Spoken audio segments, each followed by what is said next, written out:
and always tell them that not everything works for everybody.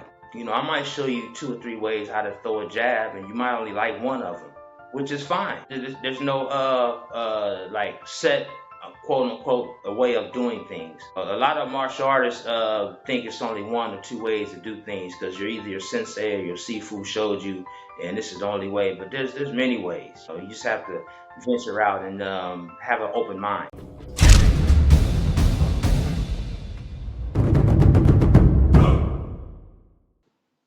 Hey, what's going on, everybody? Welcome back to another episode of Whistlekick Martial Arts Radio. Today I'm joined by Sensei Melvin Wells. Thanks for being here, sir. We're going to have a good time. To all of you out there, I hope you're having a good time. I hope that this show makes you happy. I hope that our mission to connect, educate, and entertain all of you resonates. I hope it matters. And I hope that you're spreading that message by sharing the show with other people. And if you haven't already, you really should sign up for the newsletter. whistlekickmartialartsradio.com. Up at the top, that's the place you're going to do that. And we don't send you other stuff. We just tell you about the show. We give you behind the scenes.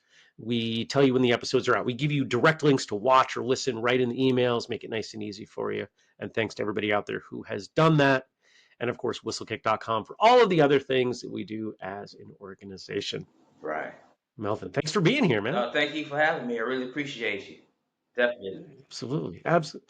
Yeah. So I see you've got a Bruce Lee hat on. And if you've got a Bruce Lee hat on, showing up to a martial arts podcast, I've got to guess there's a reason for that. Does that man mean something to you? Oh man, I'm I guess a Bruce Lee disciple. I guess you would say.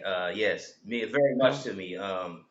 Of course, like many other millions of people, is the reason. One of the reasons why I started training, and I am yeah. a JKD man myself, so I do represent on both ends. Most All right. definitely.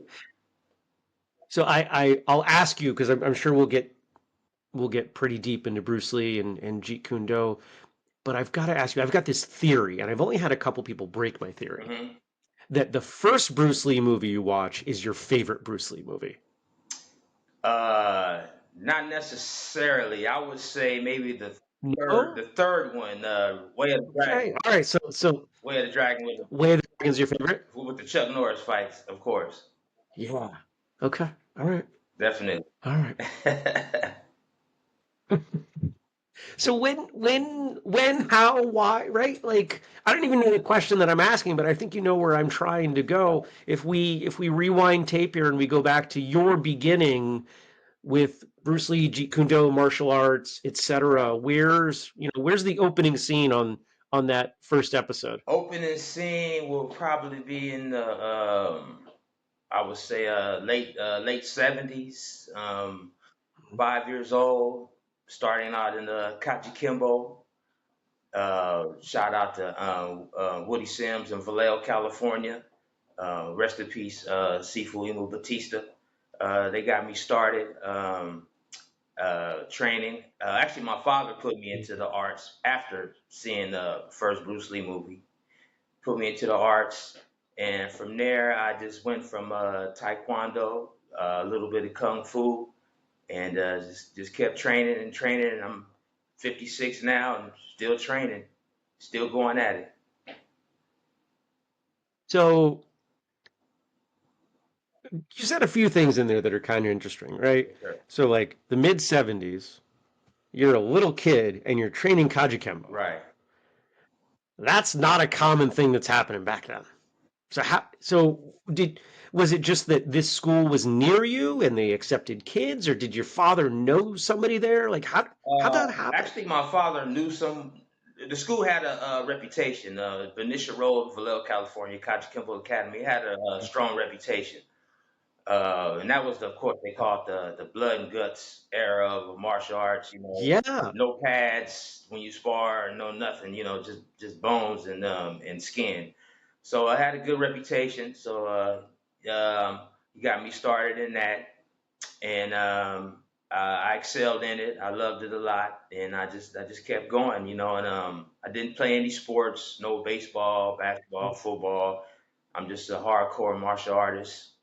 And I will also have to give credit to my older brother. He's My stepbrother, he didn't live with me, but of course he was my brother, and he was also a martial artist. So I would watch him as I was growing up as well. Between him, Bruce Lee, Muhammad Ali, and of course Sensei Benny, I had a good Mm. foundation, to go by, to mirror myself after, I would say. Yeah. Yeah. So Benny's been on the show, great guy.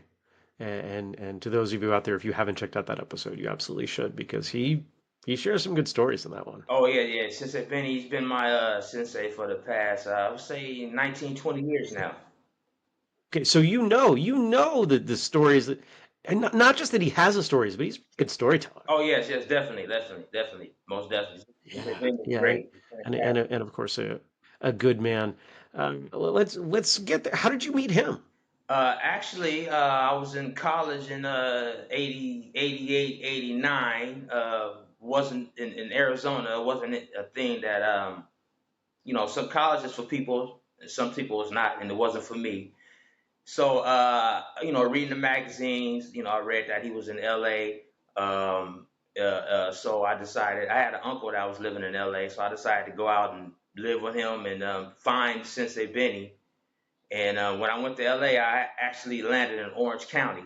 So Orange County was like Mhm. an hour from LA. So before I can get to see Sensei Benny, I ended up training with Steve Spry, an American Kempo, for a couple years. Then when I was able to actually finally go to get to Sensei Benny at the Jets gym, not the Jets Center. The Jets Center had he had closed that down by then, but he opened up one Yeah. called the Jets gym, which was just a little bit smaller. And I just found him and went to him and asked if he would train me. And by that time, I had discovered a college life, meaning um, drinking, having fun, stuff like that. So I had put on some weight. So before he went for anything, he said, "Man, you have to lose weight." So I went to see his wife, Sensei Sarah, which was teaching there as well, but she taught really the curriculum for cardiovascular and exercise and stuff like Mm. that. So after about a year with her, got the weight down, then I was accepted to be trained by Sensei Benny, and I've been with him ever since. So he just flat out said, "I'm not going to train you until you lose weight." Oh yeah, definitely, definitely. It was. I mean, Okay. definitely. That's exactly what he told me. Wow. Okay. So this is something that we don't often hear, right? Like within a martial arts context. You often it's come as you are, and often it's you're going to lose weight when you're on the floor. So I'm going to try to ask a little bit of a delicate question, but you brought it up, so hopefully it's okay. Were we talking about a significant amount of weight, or was he looking for people who were in fighting shape? uh, I would say both.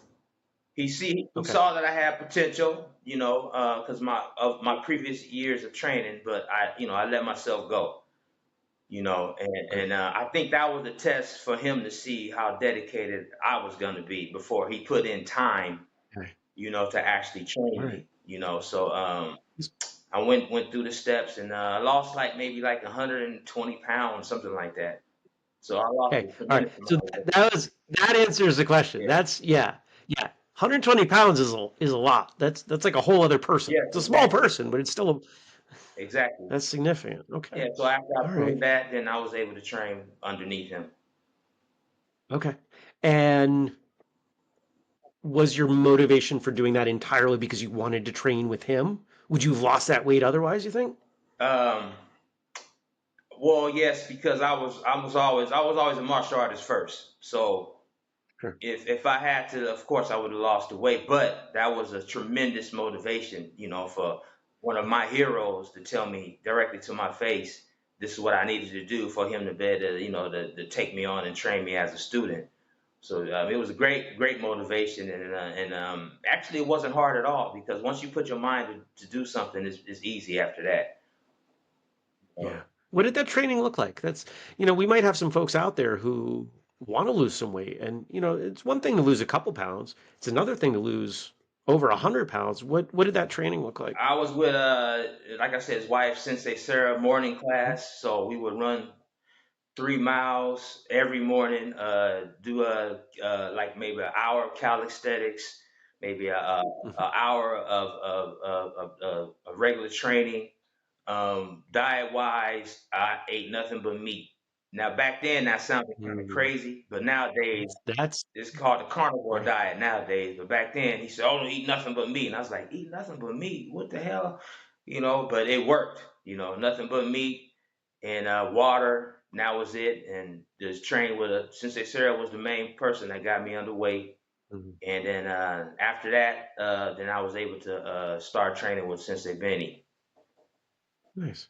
That, All right. And where does the Jeet Kune Do come in for you? uh, Is it at this time, or did that start beforehand? the JKD started years after the fact when I Okay. actually my first JKD teacher was rest in peace Sifu Bustilio in Okay. Torrance. I trained with him for about a good year.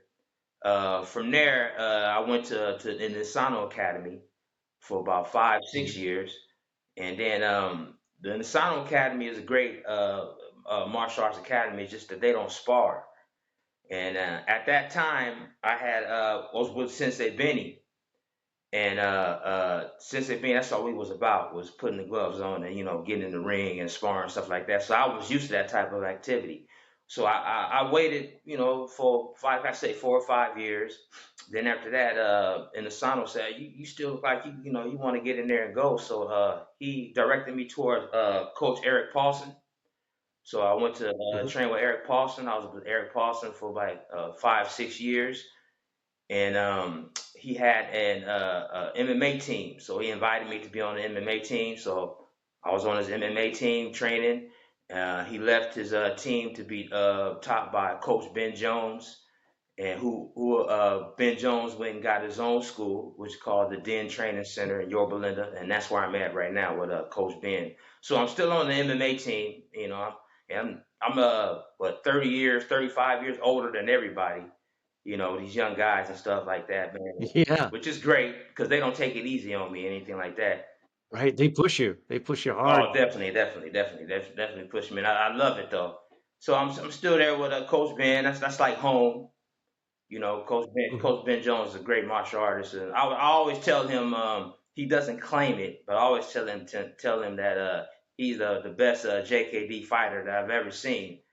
Meaning, Really. meaning he has a full game. What I mean by that, he has a full game. Ground game. Stand up. Anywhere it goes, he can control a situation, and which is what mainly a JKD is supposed to be able to do. Martial artist is supposed to be able to do. I use the term JKD loosely, but I really just mean a total martial artist because that's what Cezanne Bruce Lee would always mean by that. Just a total martial artist. Yeah, and that's one of the interesting things I find. I don't pretend to know anything more about Jeet Kune Do than what I've read, and more so from what I've learned from folks that I've talked to on this show. Right. But there seem to be two kind of split camps. On one hand, you have folks that treat Jeet Kune Do almost like in a historical context. This is what Bruce Lee taught, Right. and they teach it from wherever they learned it, right? Early in the development, later in the development, and it is a martial arts with a historical context, Right. and I find that really interesting. And then there are other folks more like yourself who take the philosophy of Jeet Kune Do, and it sounds like you were a Jeet Kune Do martial artist before you were a Jeet Kune Do martial artist, because you talked about Exactly.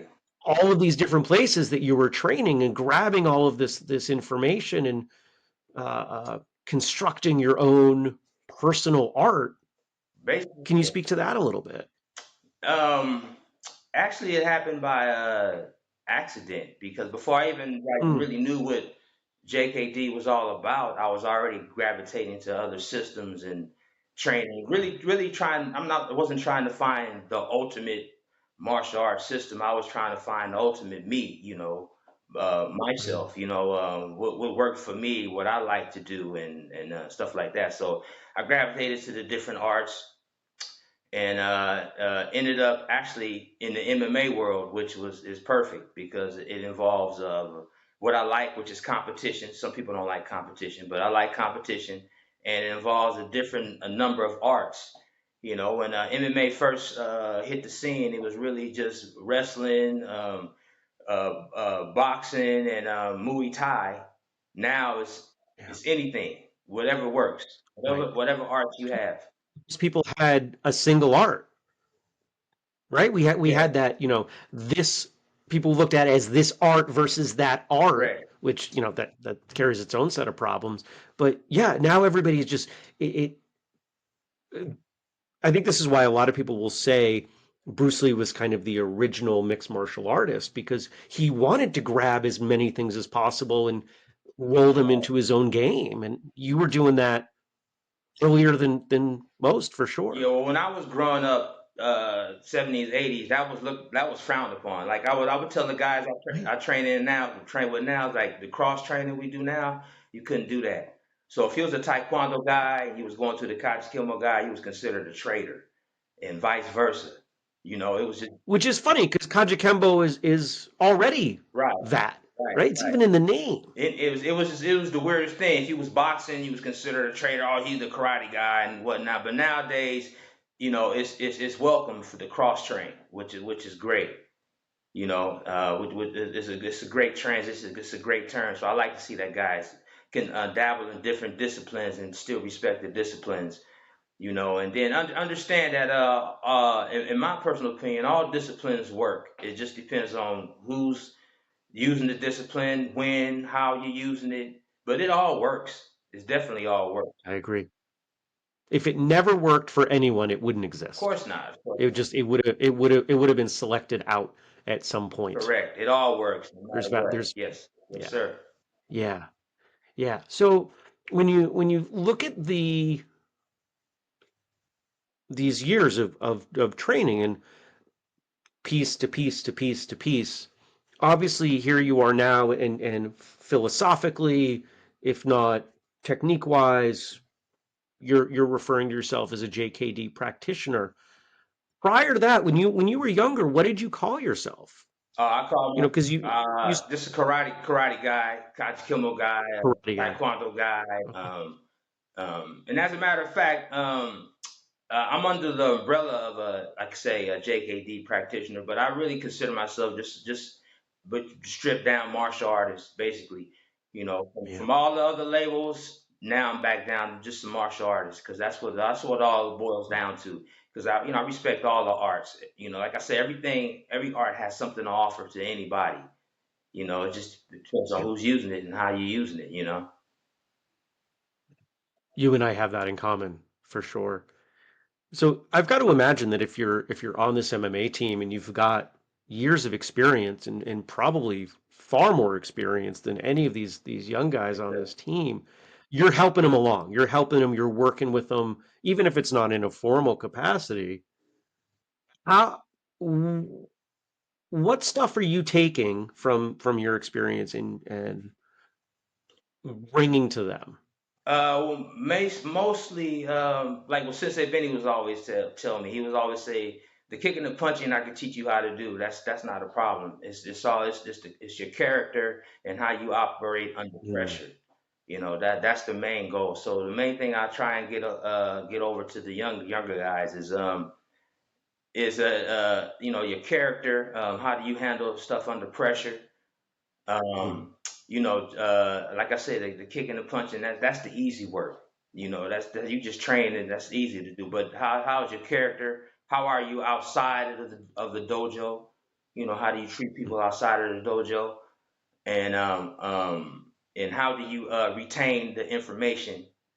And always tell them that not everything works for everybody. I might show you two or three ways how to throw a jab, and you might only like one of them, which is fine. There's no like set quote unquote a way of doing things. A lot of martial artists think it's only one or two ways to do things because you're either your sensei or your sifu showed you, and this is the only way. But there's many ways. You just have to venture out and have an open mind. right, right. So what I'm hearing is you're as much of a mentor to these folks as you are a training partner. I try not to be, but they And call me OG. They say, "Oh, hey OG, how you do this?" OG, you know.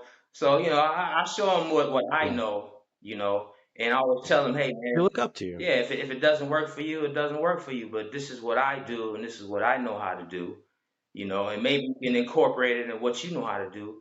And by the way, hey, show me that whatever you know how to do, show it to me. Maybe I can incorporate it, because I still compete in point karate tournaments. So anything they can show me, I'm willing to learn immediately. The guys are great. I have a great team, That's awesome. That's awesome. definitely. So what I find when someone has the attitude that you do, where they're constantly what else? How do I round out my game?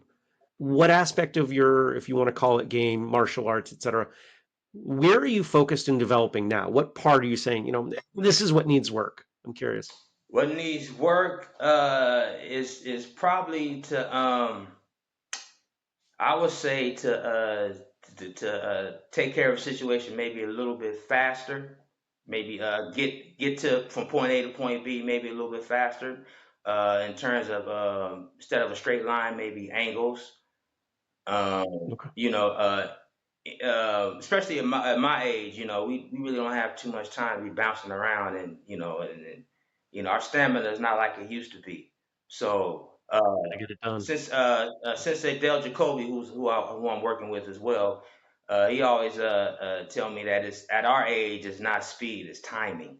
So timing is what I'm trying to really like get across right now, because once you lose your speed, you still have timing. It looks like you have speed, but it's really just timing. So I'm working on my timing, and of course, always got to stay in some type of shape, even if you don't feel like you're in shape. Stay in shape. That's what's good working out with younger guys. They keep you in shape. They don't tire. That's right. That's right.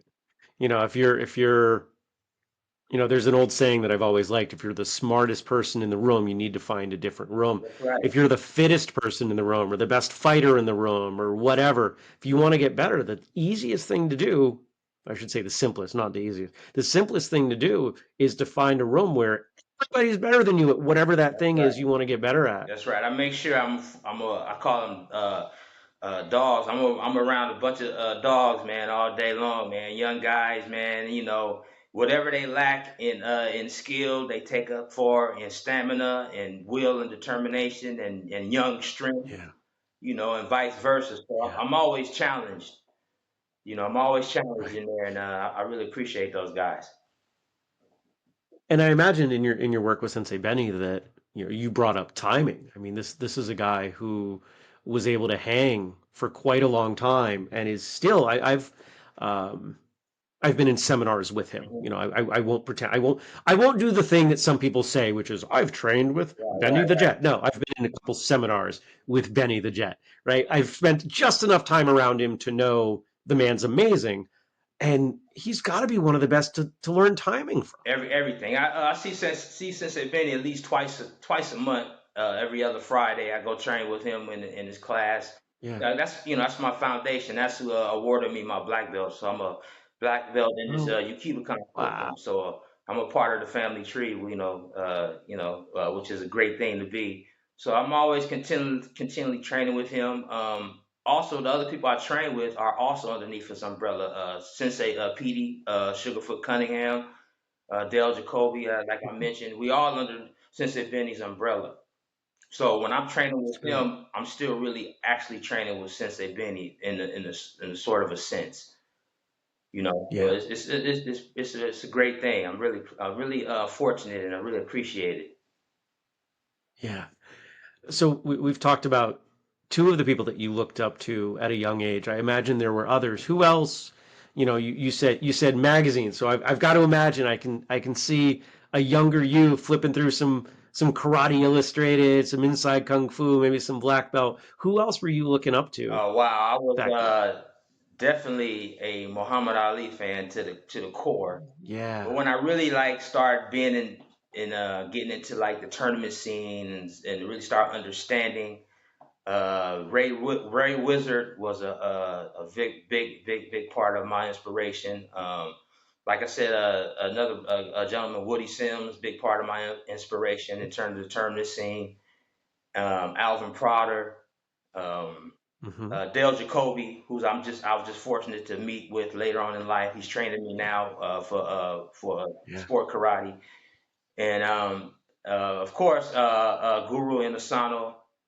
You know, being there with being trained underneath him was a thrill of a lifetime. You know, so I've had my journey's still going. You know, I have a great journey, a fantastic journey. You know, I mean, it's Sounds it. Yeah. yeah. I mean, I've been fortunate that everyone I've trained with are all legends.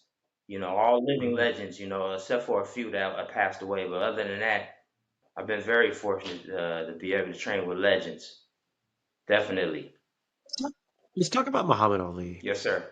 Because not I do. Let me start by saying I do. I consider boxing a martial art, or at least it can be trained as a traditional martial art. To me, a traditional martial art, brings in tradition and builds discipline and everything. And we don't need to get bogged down Right. in those definitions.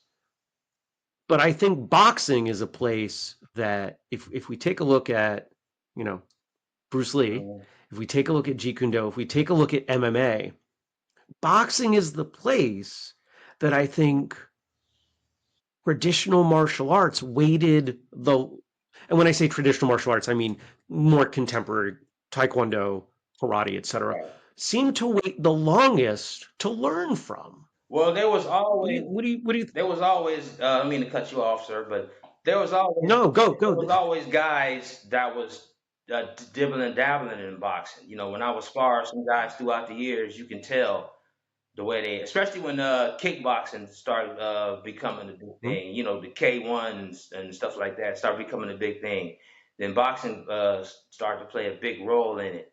Plus, the boxing footwork, it doesn't matter what art you in, the boxing footwork is impeccable, you know, no matter what. So the footwork, probably the evading of certain strikes and stuff like that, man. And you know, boxing is damn, it's almost king. Like one thing Bruce Lee would say is that if you was a good boxer and a wrestler, then you damn near could beat any martial artist, which is I hate to say it, which is true. I would In agree. terms of my experience, you know, it's true actually. Yeah, Yeah, because where are you going to get somebody, right? exactly. It's I'm a kicker. I love kicking. I absolutely love Well, kicking. me too. But there are very few people who can keep you at kicking range indefinitely, Right, right. right? Eventually, your foot's going to come down. Unless you're Bill Wallace, your foot's going to come down. That's right. And then once that foot's down, Yeah, that's true. That's true. And you know, and then wrestlers are so rugged, man, so in good shape, man. It's hey, you know, it's hard to get, you know, to get keep them guys at bay, you know, especially a real good wrestler. And then if he knows how to box, yeah, then you know, you have problems on your hands. that's right. That's right. And every wrestler I've ever met has been really well conditioned. Yes, definitely. I used to do some gymnastics and we had some guys come through from time to time. It was an adult rec program, and some of the wrestlers would come by just to mix up their conditioning, and they'd just be pulling standing backflips like it was nothing, Right. and we'd do an hour-long class, and the rest of us are like, "Oh man!" And they go, "All right, we're gonna go. We've got wrestling practice now." Yes, yes. So It was a warm up to them. to be a martial artist fighting a wrestler, you would have to actually be a wrestler as well, or know Yeah, something about wrestling as well, so you can know the body positions and know how he's grabbing you and know where to throw that knee when he tries to do that double leg stuff like that. So it goes hand in hand basically. Goes hand in hand, yeah. definitely. And as you said, it's all good. It all connects. It all has value Yes, as we everything put this stuff everything together. has value, most Yeah, definitely. yeah, Yes, yeah. sir. So I'm curious. We're going to go back to the beginning Mhm. again because at a really young age, your father put you in martial Correct. arts. Did you and he later in life talk about what that had done for you? And did you get some insight into more insight into his reasons for it? Uh, to be honest with you, not really. Never really asked him about it. He passed away some years Okay. ago.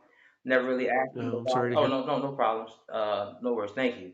Um, all I can say is it was the best thing anybody could ever done for Mm, me because mentally, mm, physically, throughout life's trials and tribulations, the martial arts mindset has kept me out of a lot of issues that could have been bad for me and stuff like that. Kept me at a level head. So it was more. Now I look back, it was more mental than physical. Because like I said, when I started training, it was pretty rough, rugged. More of a mental game. yeah. Nowadays, everybody's on contracts, so you really can't train how we used to train. It's more disciplinary training, basically. So Yeah. I really appreciate that. Like I said, that mindset has kept me going to a, Mm, a straight and narrow path in life. Put it that way. mm. You know, Do you think he knew that that's what he was doing for you? I think so because he's a military man, so he kind of knew. Okay. Yeah, he knew exactly what he was doing for me. And I appreciate that most definitely. It's the greatest gift he ever Yeah. gave. Greatest gift he ever gave me. You know, Yeah. Yeah. We've heard over the years from a number of guests who the parent understood the discipline, a military parent understood the discipline right, that came from traditional training and saying, yeah, maybe one day I want my child to go into the military, but they're 6. I can't put them in there right. yet, but I can Yeah, put them over here. And of course, if you know the history of traditional martial arts, as I'm sure you do, and most of the folks out there in the audience do, the way we train today in the West, in most martial arts schools, is military inspired. correct, correct. If you go back far enough, that's not how it was trained. Yeah, these kids But this nowadays is what we do they today. they go straight into MMA and probably boxing and Oh, I'm training to sure. physical stuff like that. But the traditional arts is where it's at, in my opinion. Yeah. Traditional, it's the foundation. It's like a house. You have to have a foundation for any type of house.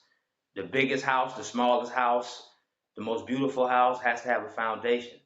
And traditional martial arts is a foundation. That's needed mentally and physically. And And the bigger the house, the better, the more stable the foundation has to be. that's right. I would always recommend traditional martial arts over any other, like I say, MMA, anything right now. Somebody else want to get into martial arts, Mm, I'll say go traditional route first. Learn the yeah. katas.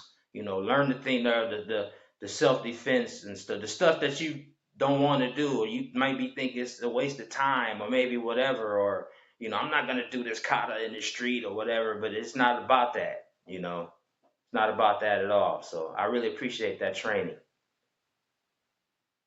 I find that the aspects of training people like the least are the parts that they should spend the most time on. That's right. You're definitely 100% correct. Yeah, you really don't, I guess, appreciate that stuff until maybe, I guess later on in life when you get older, or maybe you just, you retrospect things. It's like, man, I'm glad I went through that because I needed that. Then you see Right. the younger generations, they're not going through that. So their mindset is a little bit different. Not to say it's worse, Yeah. but it's just a little bit different. That Yeah. they're less disciplined, I would say. I would agree. I would say overall, because I think for a lot of them they don't need to be. Right, right, right. There are a lot of things that are easier now, and that's not always bad. No, it's not. But I think, the example that I would come back to is something like calculators, but learning arithmetic. Right. Yeah, you've got a calculator. Use the calculator. It's more accurate than you are. But what if you don't have the calculator? What if the Exactly. batteries die? What if Hmm. something, Right. right? So having something to fall back on. And I think for a lot of us, being able to fall back on discipline and some a self-reliant attitude. Correct. Most I think that's the number one thing that, everybody out there, if you're training, you yeah. know what this does for you. You brought up competition, and I want to talk about competition because I can't speak to the competitive circuit Right, right. in California, but I can talk about the Northeast and say that, you've brought up your age. We don't have a lot of guys out there competing as older adults. In fact, I'm 45, and in a lot of tournaments, I'm the it's 45 and up Right, because right. there are that few people that they just kind of lump everybody my age and older in together. So, talk to us about competition. Most of the tournaments, I can find tournaments like 50 and over or 60 and over. You can find competitions. The one I go to in Hmm. Stan Witz in Vegas, I go to every year. He have a 50 and over. NASCA, they have a Hmm. 50 and over. So you can find tournaments, and then I mean, if you get lumped to the 45 and up, then that's what it is. So what? I mean, it is what it is. If you want to compete, you compete. So it's the age is really not an issue in terms of, especially when I agree. in terms of sport karate, because we're not out there to kill nobody. You're not out there to get hurt. You're just out there to have fun and show some skill. So Hmm. sport karate, yeah. Anything else you talking about full contact? Then definitely not. Definitely not. But you're still competing, Yeah. right? Like, and I think I heard you say that, as you were talking about some of your history, that you were competing a while ago too. What is it about competition that you enjoy? Probably maybe because I grew up on it and I Mm. just enjoy it. I just enjoy competing. I enjoy any type of competing, even if it's just sparring in the gym, in the Mm. dojo. I enjoy that. I just come from that era where you get in there and put the gloves on. You suit up. I'm just from that. Yeah. I'm from Yeah. that, and it's just in me, and and I enjoy it a lot. And as I was getting older, I can't just be banging and going hard all the time, but I like to compete. So I figure I'll jump Mm. back into sport karate and have some fun. You know what I'm saying? So that's what I'm doing now, having fun in sport karate. Nice. Having real good success at it. So I'm just gonna stick with it. And there's guys that's still competing at 65, 70 years old. I see out there. So my hats off to them. Hopefully one day I can still do that. You know. That's great. That's great. Yeah. I for me, whether it's martial arts or otherwise, the thing I love about competition is it gives you a little bit more incentive Right. in your training. It gives you, I love training for the sake of training. Right. But the way I train when there's a goal, whether it's, oh, it's a rank testing or it's a competition or I'm going to go visit somebody else's school and I know they're going to ask me to present this or show this or teach that, right? It gives me another way to focus what I'm thinking about and doing, Yes, sir. and I appreciate Yeah, what me that too. feels like. Yeah, I appreciate it as well. And when I see another guy that's my age or older or a little bit, maybe a little bit younger, I appreciate that person as a martial artist. I say, wow, she Mm. or he is still out here doing it. That's great. I really Yeah. appreciate that. And those are the ones that I want to learn from, Of course. right? Especially when I see someone step out, and they've got some years on me and they're still taking me to task. Yeah. That's the person I want to learn from because they've found a way to keep going. That's right. And there's still, you know, one of the people that has blown me away the most that I've had the chance to talk to, and this is a name that you'll know, is Ron Van Of Cleef. course. And so Shidoshi Van Cleef talking to me, when was that? Maybe a year ago, and talking about getting started in Brazilian Jiu-Jitsu in his 70s. Right, right. That's great. You know, it's remarkable, right? There's always more to learn. There's always a Always. way to show up. And I mean that man still in his 80s is rugged than most people at any age. Yeah, and But he's he still competing talked as about how he, well. He's still competing as well. yeah, And I think there's so much to learn from that. And, we have this conflict in traditional martial arts where we look back, we look at the history, we value that. Hmm. But I think when it comes to competition, we're looking younger. We're always looking at who the new and the upcoming is. Right. And I want to talk to the older folks. I want to know, how are you still doing this? And you're a great example of this, and we're hearing about this. You're still doing this in a way that a lot of people say, "Oh, I'm too banged up. I'm not going to do it like that anymore." But Right. you're not just doing it. You're doing it and enjoying it and progressing. Yeah, I'm always banged up too. I'm every day I'm banged up, but it doesn't matter, 'cause I enjoy doing it. The last tournament I just fought at was at the to compete. I took grand champion and compete, Oh yeah. which was great for me. And Nice. like I said, I'm always Congratulations. banged up. I mean, it's fine. It's just a part of the game. Being banged up and being hurt is two different things. Banged up, you can still keep going. Hurt, you might have to lay off for a few weeks or something like that. So I've been fortunate enough not to be actually hurt. Maybe ego wise, maybe some guy got the best of me. What I'm saying, at training or something, and I was like, ah man, I come out and. Other than that, then I really don't get hurt too much, which is good. Lessons.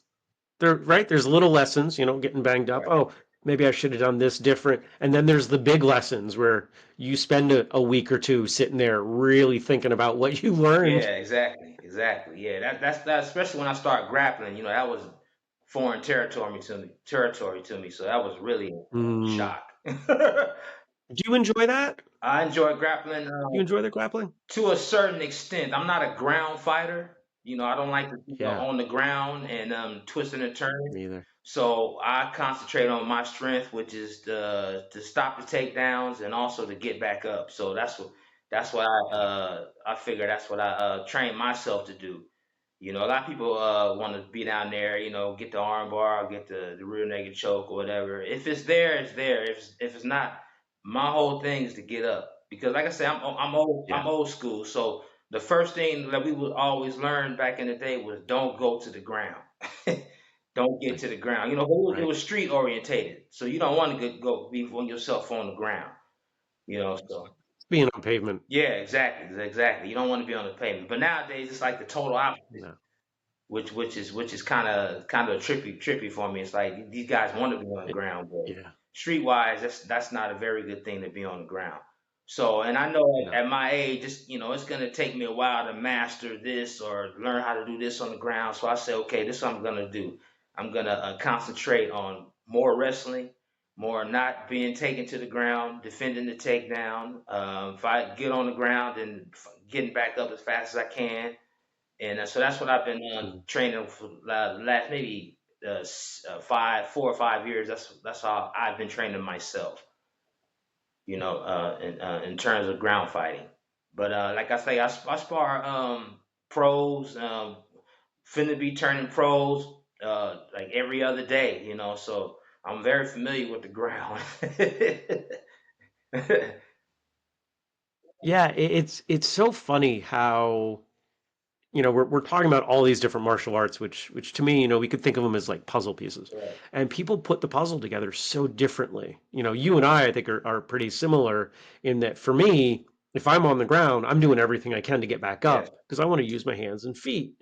And I have so many people that I've trained with that they learn how to strike just so they can close the Right. distance to try to put me On on the the ground. ground. Right. That's their game. Yeah. Yeah. Definitely, yeah. It's just not. It's a great game. It's just not my game, And I know my strengths Right. and my weaknesses, of course. And I'm not a ground fighter, So I don't want to be on the Right. ground. Yes. And I like in this context anyway, the use of the word game because not only are we playing it, which martial arts is fun, at least it should be, and playing is a good thing. Right.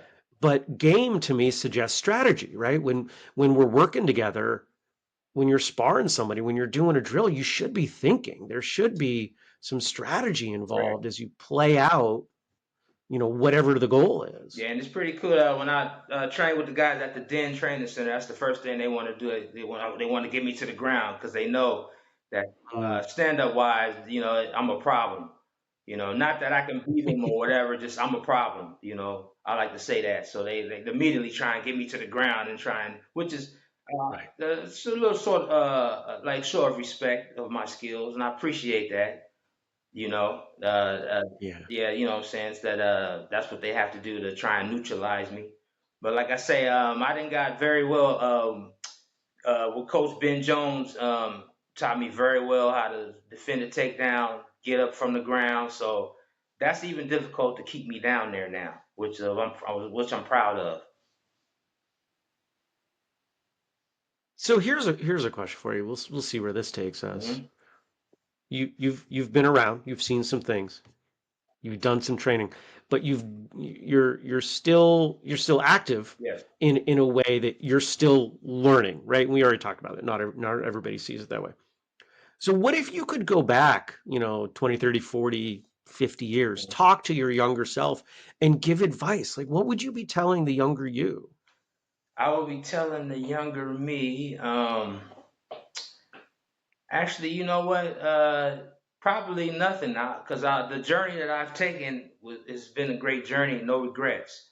So Okay. I would tell my younger self just keep taking the same journey, just to keep Let's do going. it. Yeah, meet certain people throughout the years, certain trainers, certain individuals. Yeah, I always will say if I can measure my martial arts experience through monetary value, I'll probably be a trillionaire right now. From the people that Mm, I've trained with and still continue to train with. I mean, being with Sensei Benny alone for 18 years, is incredible. And I had the that's crossroad a blessing. to where it's like, okay, do you want to turn pro in kickboxing, or do you want to go ahead and learn Yukidokan and get a black belt from Benny Urquidez? And at the time, I had a family, stuff like that. So everything took a lot. So it took a lot for me to train in Yukidokan.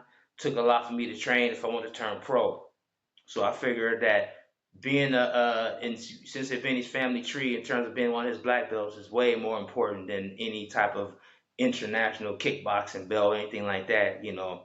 Those guys, they're in the history books and whatnot, but you have to be a certain martial artist to know who those guys are. So they not that they forgot about, but like I said, it's still you have to know who they are. But to say that I'm one of Sensei Benny's black belts, that goes a long way. That's Goes a long way. that is You know, that is a special achievement. Not a lot of people can say that. oh no, now People can say they've earned a black belt, but the number of people who can say they earned a black belt from Benny the Jet, I mean, that's a much smaller list. oh yeah, and and he actually gave it to me out of his hand. So Mm, that's that's so cool. yeah, that's a very monumental thing for me. So Yeah, I keep that dear and dear to my heart. So that was more important to that's me great. than, well, it goes back to being a traditional martial artist. That's way more important to me than having some championship belts. Mm. Definitely. If if people want to get a hold of you, are you on social media? Do you have a website? You do anything like that? I'm at it's called the IG. Instagram is Hmm. Melvin Wells underscore Yukido Khan JKD Badgers. It's long.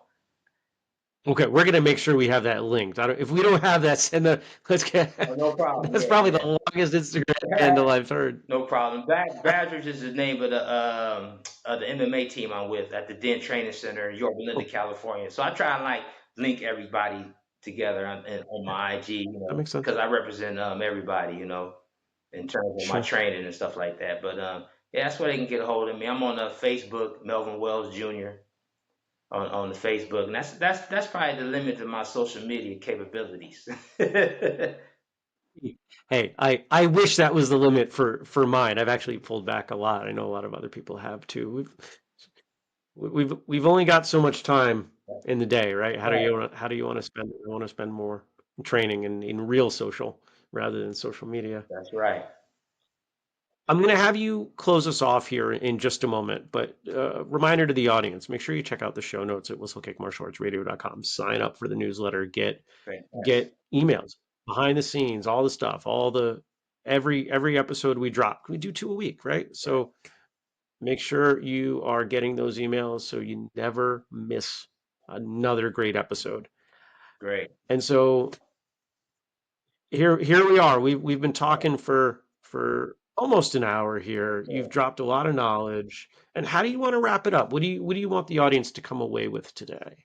I want them to really dip into the traditional arts, especially if you have younger kids, younger siblings.